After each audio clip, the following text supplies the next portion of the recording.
Good morning, and thank you for joining the Cybin second quarter 2026 financial results and corporate update call. As a reminder, our press release detailing today's updates is available in the investors section of our website. On today's call, you will first hear from Eric So, Cybin's Interim Chief Executive Officer and Executive Chair. Following Eric's remarks, Amir Inamdar, Cybin's Chief Medical Officer, will provide an update on our lead programs CYB003 and CYB004. Finally, Greg Cavers, Cybin's Chief Financial Officer, will review the financials. Eric will then return with closing comments before we open the lines for Q&A. Before we get started today, I would like to remind everyone that certain statements in this update are forward-looking statements and are prospective in nature. In preparing these forward-looking statements, several assumptions were made by Cybin, and there are risks that actual results obtained by the company will differ materially from these statements. The company cannot guarantee that any forward-looking statement will materialize, and you are cautioned not to place undue reliance on them. We refer current and potential investors to the forward-looking information sections of the company's management discussion and analysis available at sedarplus.ca and on EDGAR at sec.gov. Forward-looking statements represent Cybin's expectations as of November 13th, 2025. Except as required by securities laws, Cybin does not undertake any obligation to update any forward-looking statement, whether as a result of new information, future events, or otherwise. I will now turn the call over to Eric for his introductory remarks. Good morning, and thank you for joining us. This is an important quarter for Cybin, one that sets the stage for an active year of milestones. In September, Doug Drysdale stepped down as Chief Executive Officer. On behalf of the board and the company, I want to thank Doug for his contributions. As co-founder and executive chair, I stepped in while maintaining continuity and momentum. The board's search for a permanent CEO is underway. Through this transition, our priorities remain the same: patient-focused, rigorous science, disciplined execution, and clear communication. We have tightened operational cadence and disclosure discipline, and will be adding targeted talent and scientific advisory board expertise to support late-stage execution and launch readiness. Our strategy starts where care happens, in the clinic. What I mean by this is that we are designing therapy days that fit within existing schedules with short, predictable sessions and a staff-light workflow that clinic teams can run without new infrastructure. From there, our focus turns to maintaining wellness. Durability is built into the plan with an efficient retreatment approach that aims to reduce visit burden compared with today's multi-visit standards, so clinics can scale capacity and patients can plan their lives. Progress with regulators follows the same discipline. We move step by step, anchored in data rather than speculation, and will communicate milestones as they are achieved. The capital plan matches that pace. Following our recent $175 million financing, we are focusing on advancing our programs towards major data readouts. With that context, let me turn to the quarter and the progress we've made. Before we proceed to the agenda, a brief overview of our pipeline. For those of you who are new to the Cybin story, we have two lead programs. CYB003, our proprietary deuterated psilocin analog, is in phase 3 studies for potential adjunctive treatment of major depressive disorder. And CYB004, our deuterated dimethyltryptamine, or DMT program, for the potential treatment of generalized anxiety disorder, is in phase 2. Clinically, our phase 3 CYB003 program, which has been given breakthrough therapy designation in major depressive disorder, has continued to progress, including being granted additional clearances to commence EMBRACE, our second phase 3 study in new geographies. In generalized anxiety disorder, the phase 2 CYB004 study completed enrollment and remains on track for our first calendar quarter 2026 top-line readout. Amir will share more details about both programs shortly. At the same time, we advanced preparations for scale, including manufacturing and commercial groundwork aligned to a practical clinic workflow. We also strengthened our capital position with the closing of a significant registered direct offering, which provides flexibility to execute through upcoming milestones with clear internal decision gates by program. Across both programs, we are deploying capital with discipline. We are prioritizing global site activation and conduct for EMBRACE and approach, database lock and analysis for CYB004, and manufacturing readiness for CYB003. With that framework in mind, I'd like to turn the call over to our Chief Medical Officer, Amir Namdar, to review our clinical and regulatory process. He'll begin with CYB003, a major depressive disorder, focusing on that study status, global footprint, and how the design supports real-world clinic operations and durable outcomes. Dr. Namdar will then review CYB004 in generalized anxiety disorder, including trial design, operational status following enrollment completion, and the timing and scope of the next data update. Thank you, Eric. Our phase 3 paradigm program is moving forward as planned. Dosing is underway in approach across U.S. sites, and participants have rolled over into Extend to generate durability data once the double-blind period concludes. In parallel, Embrace has been cleared to commence in the United States, UK, multiple countries in the European Union, and Australia, giving us a truly global footprint. The study targets approximately 330 participants across about 60 clinical sites and is structured with 3 arms to evaluate 2 active doses against placebo in patients with depression whose symptoms remain inadequately controlled on background therapy. The primary endpoint is the change from baseline in MADRS total score at 6 weeks after the first dose. The design is built for clinical reality. CYB003 is intended to run as a predictable staff-like session that fits within existing clinic infrastructure. Prior clinical data showed sustained response and remission at 12 months after 2 16 milligram doses, and our extension work is aimed at translating that durability into an efficient retreatment approach that reduces visit burden compared with today's multi-visit standards. On the regulatory front, our posture remains conservative and specific. Near-term touchpoints focus on clean study conduct, global site activation, and data quality reviews as we advance towards pivotal readouts. In anxiety, the work is tracking on schedule. We have completed enrollment in the randomized double-blind phase 2 study of CYB004 and remain on track for top-line data in the first calendar quarter of 2026. The study evaluates 2 intramuscular doses given 3 weeks apart, with efficacy assessed at 6 and 12 weeks, and optional follow-up out to 12 months. The design permits concomitant antidepressants or anxiolytics and allows comorbid depression, which helps the results reflect real clinical populations. Just as important, intramuscular administration supports short, predictable sessions that fit a standard clinic day, so sites can manage throughput with existing rooms and personnel. The protocol also captures information to guide an efficient retreatment approach if patients need it, aligning durability with practical clinic operations. I will now turn the call back to Eric to discuss the platform and commercial readiness. Thank you, Amir. Our focus is to make these therapies workable in the real world, not just on paper. Achieving that goal begins with dependable supply.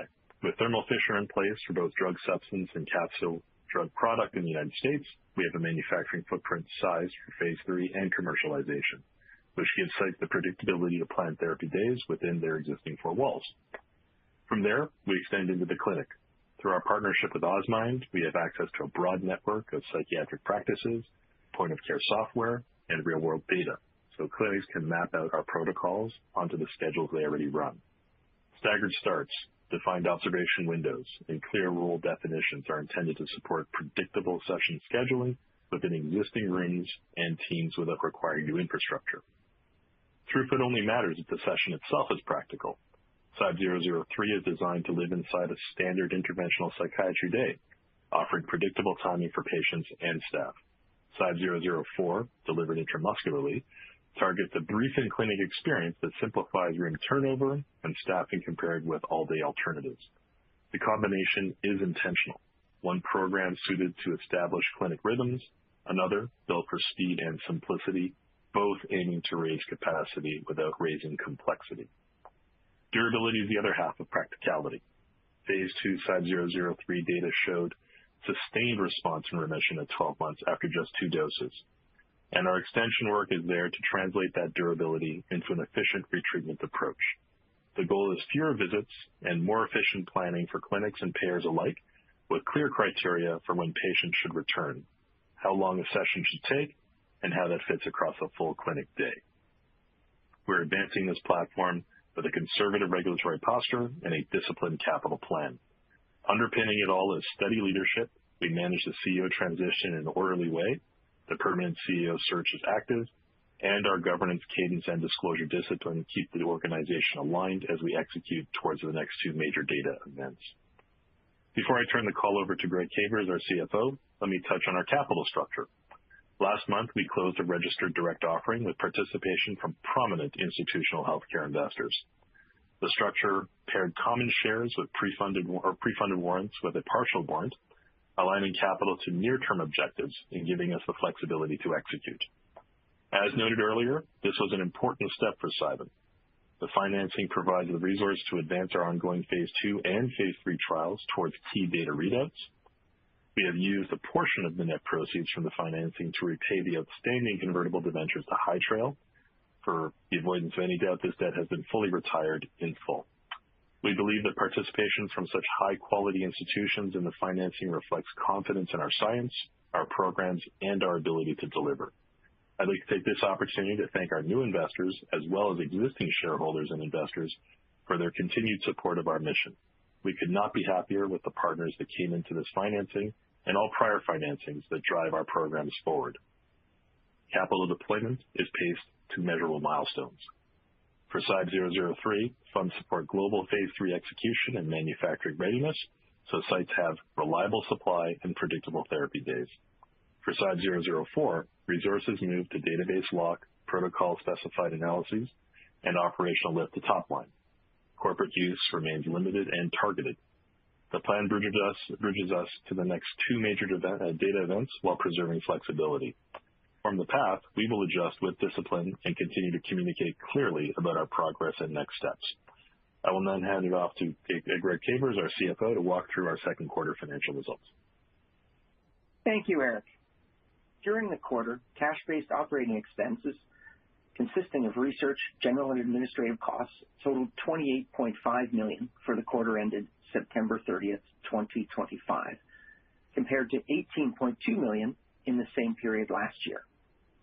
Net loss was $33.7 million for the quarter ended September 30th, 2025, compared to a net loss of $41.9 million in the same period last year.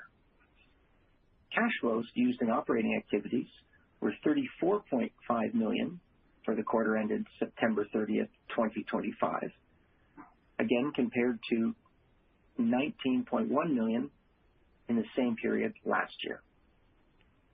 Operating loss, $28.9 million, and net loss for the quarter was $33.7 million, or $1.39 per basic and diluted share, based on a weighted average share count of 24.2 million shares.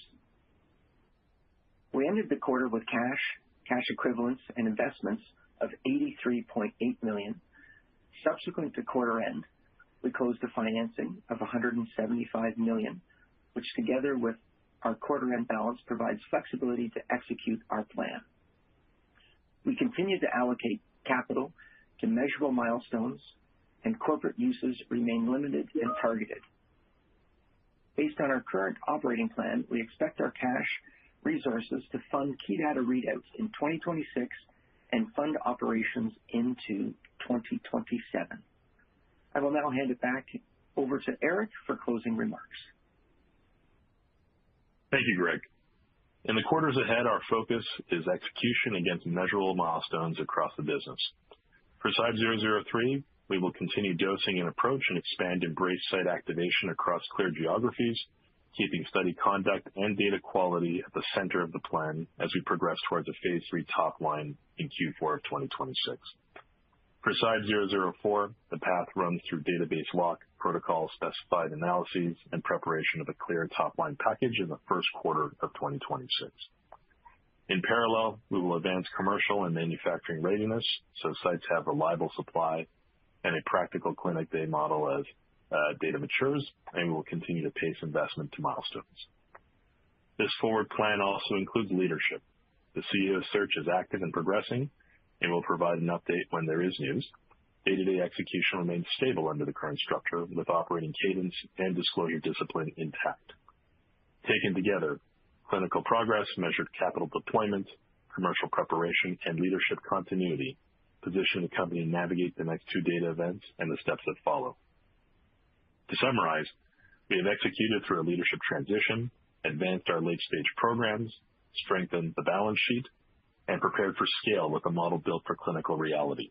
The work ahead is clear. Deliver clean data on time, maintain a conservative and specific regulatory posture, and keep capital focused on milestones that move the programs forward. I want to thank all of our employees, investigators, investors, partners, and most importantly, the patients and families who make this progress possible. We look forward to updating you as we meet our milestones. Operator, please open the phone line for questions. Yes, sir. At this time, if you would like to ask a question, please press the star and 1 keys on your telephone keypad. You may remove yourself from the queue at any time by pressing star 2. Once again, that is star 1 to ask a question. And we'll take our first question from Pete Stavropoulos with Cantor Fitzgerald. Please go ahead. Hi, this is Sarah on for Pete. Thanks for taking our questions. 2 questions from us, one on the CYB004 and the other one on the 003 program. First off, around 004 and GAD, you completed enrollment in early September. Congratulations on that. And you have a readout in 1Q26 where you enrolled a total of 36 patients.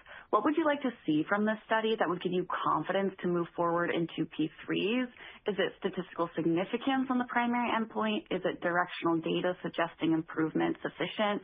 And then what can we expect to see in 1Q? Are you going to provide the 6-week data for the primary endpoint, HAMA, or will you provide efficacy data through 12 weeks? I can take that one. Thank you, Sarah, for the question. And yes, we've completed enrollment in that study. As you probably know, it's a study with 2 arms, one low dose arm, which potentially is subpsychedelic, and a full threshold dose. We look at that as a sort of dose response type of study. We would love to see some separation between the two. As you state, the directional data is what we are looking for, a trend in change or trend in separation between the two, and also within subject differences in change from baseline, at least with the threshold dose. This is a proof of concept study, not necessarily designed as a fully powered study, but if we see a statistically significant difference, we'll be thrilled. But as you say, directional data, trend in improvement, and a dose response between the 2 arms is what we are looking for. And we'll share this in first quarter. We will aim to share HAMA data out through 12.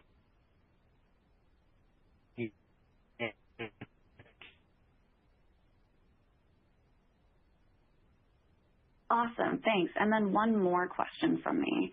The P2 Cybin 003 data suggests that 2 doses may keep patients in remission for up to a year commercially, and then taking into account the psychedelic experience associated with psilocin.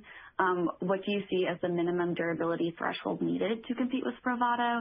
And how are you thinking about the trade-off between durability versus time spent in clinics from both a payer perspective and reimbursement?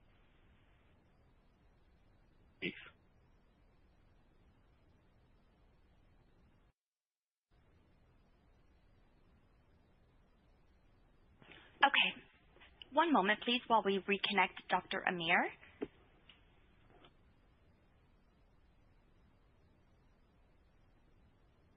Can you hear me now? Sorry, I'm back. Yes, sir. Now loud and clear. Apologies for that. Can you repeat the question? The P2 Cybin 003 data suggests that 2 doses may keep patients in remission for up to a year. Commercially, and taking into account the psychedelic experience associated with psilocin, what do you see as the minimum durability threshold needed to compete with Spravato? Yeah. I mean, when you look at the guidance that the agency provides for for evaluation of these therapies. They want data up to 12 weeks, which is 3 months. We will be thrilled to see effects that are maintained out to 3 months. We are hoping for better. As you know, with our phase 2 data, we showed durability out to a year. But based on what is the expectation of the agency, 12 weeks at a minimum would be great. All right. Thank you so much. Thank you.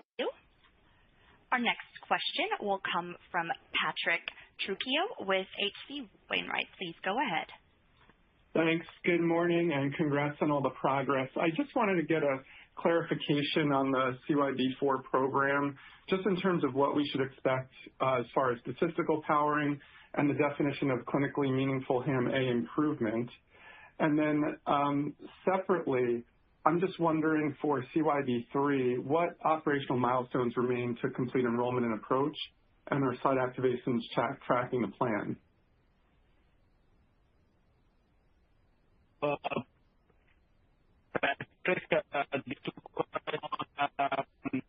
CYB4. As I stated earlier, it's not a formally powered study. We would, however, be looking at a improvement from baseline within subject within the arms.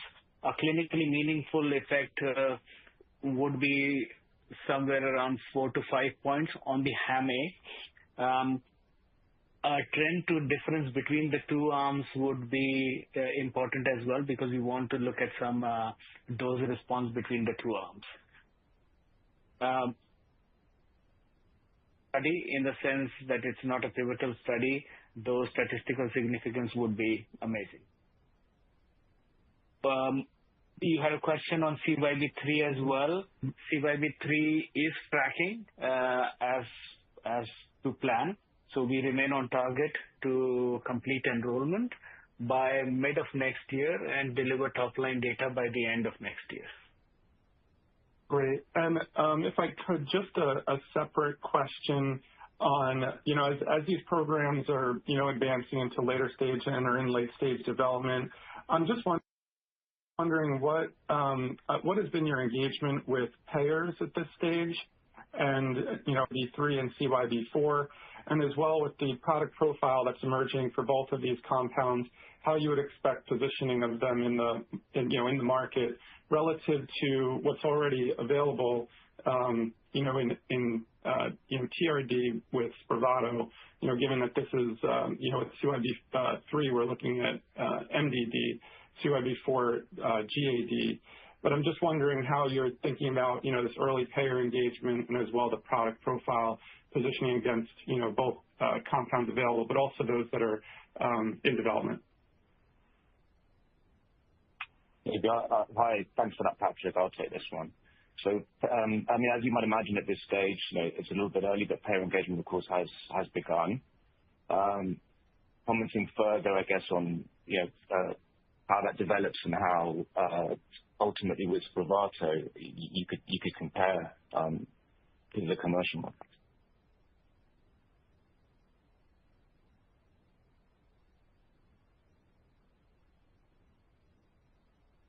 All right, one moment. It looks like he has disconnected. If anybody else wants to take this question while we reconnect him.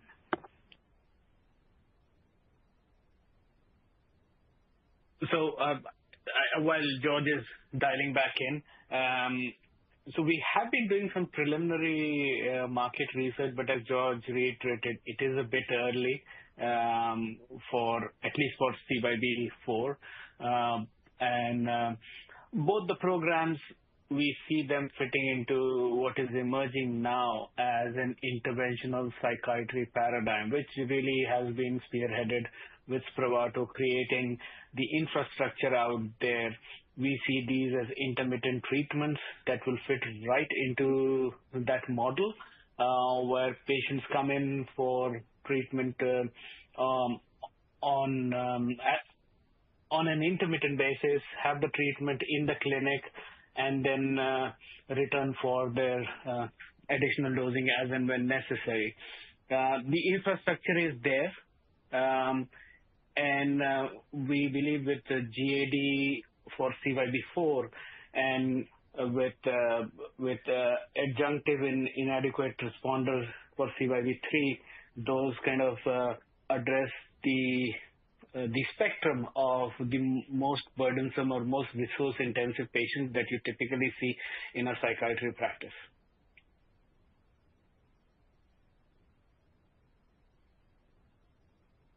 And George has reconnected.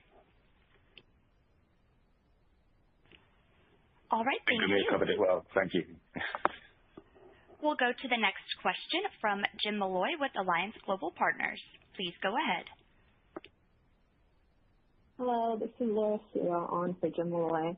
Thank you for taking our questions. So for the ongoing approach trial, you mentioned how you're planning to have a total of 45 clinical trial sites within the U.S. So you may provide a bit more detail on the criteria behind choosing these sites and the activation process involved, and also as well as when you might think you have all 45 of these sites fully activated and on board for the study. Yeah, so I can take that.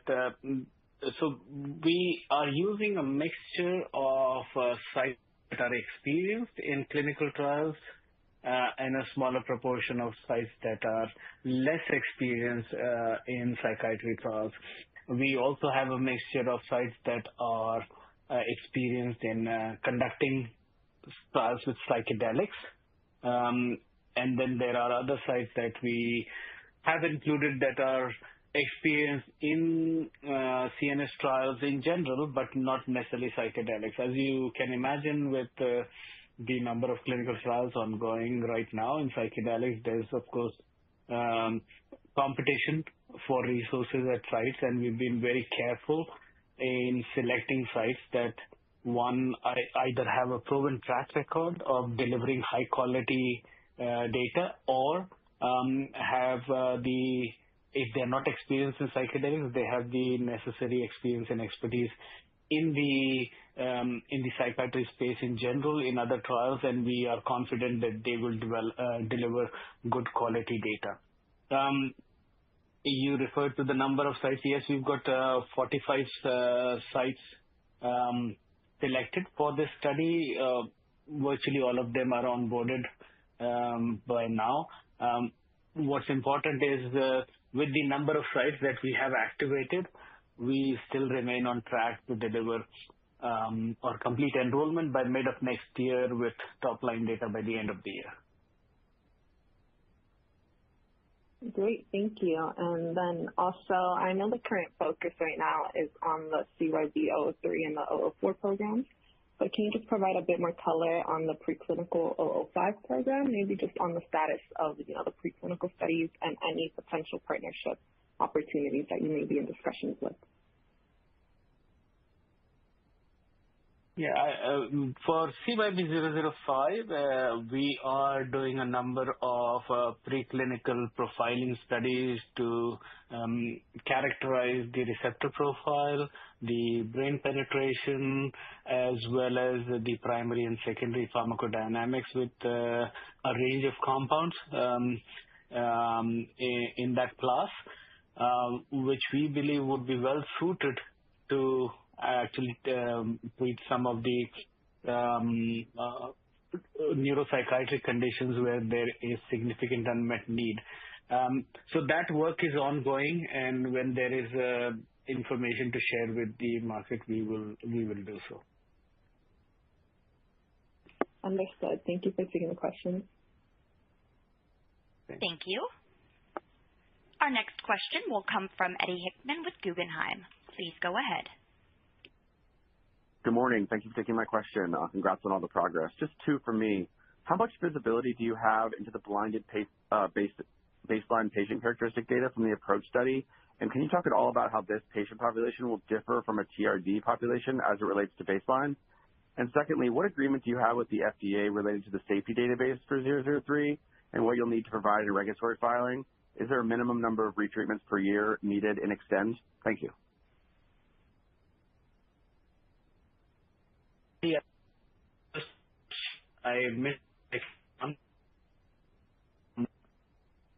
Can you repeat the second question?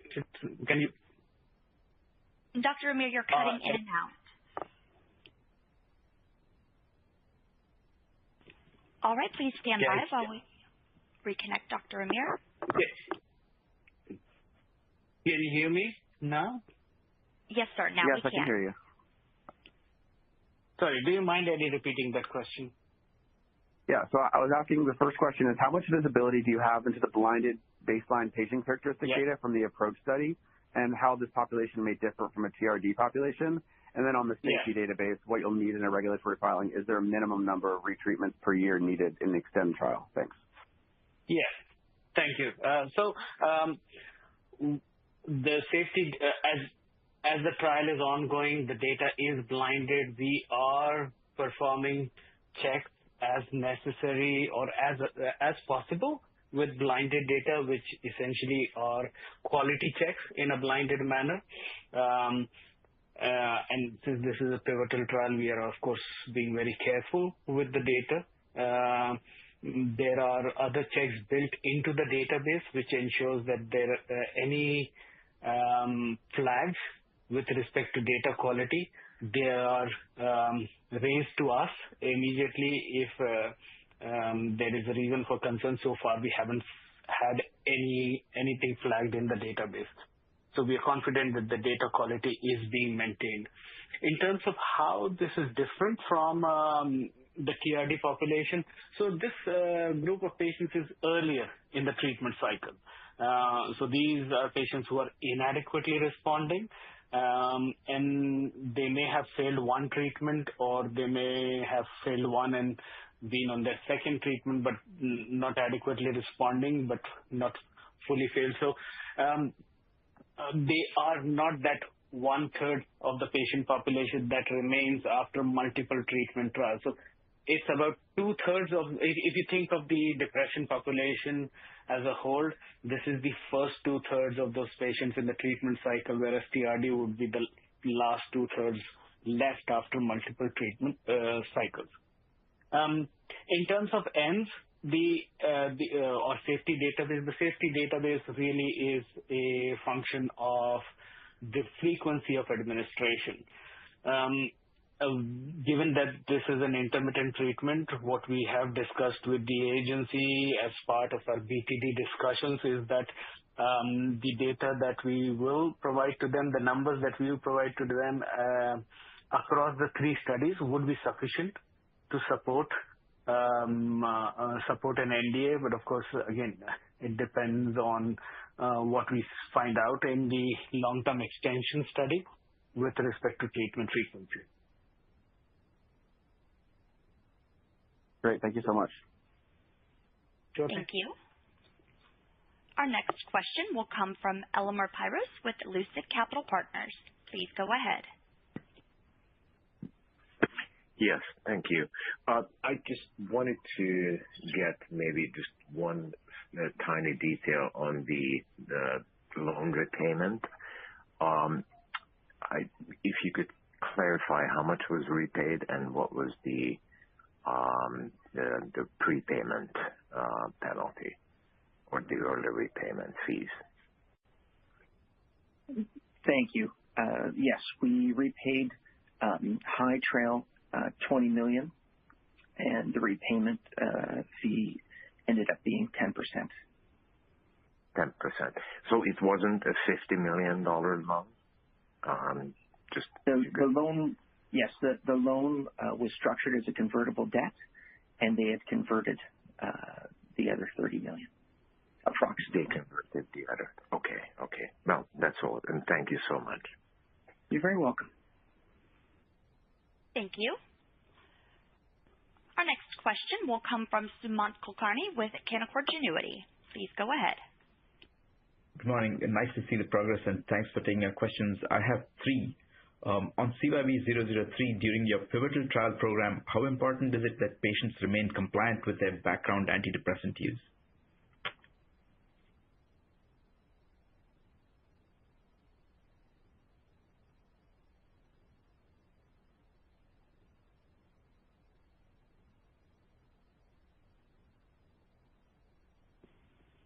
All right, one moment, please. Sorry, I was speaking on mute, Sumant. Taking that question. So for our patients in the approach study and Embrace, because this is adjunctive, the instructions to the patients and requirements in the protocol is that they remain on their background antidepressant medication. And we do not expect them or advise them to come off their antidepressant medication during the treatment period. Got it. And then on 004, do you see an eventual pivotal program involving an intramuscular route of delivery? And what are some of the key challenges with developing an oral formulation? And my last question is, what are some of the specific qualities that you believe are must-haves for an incoming CEO? I can take the first two. Eric can take the last one.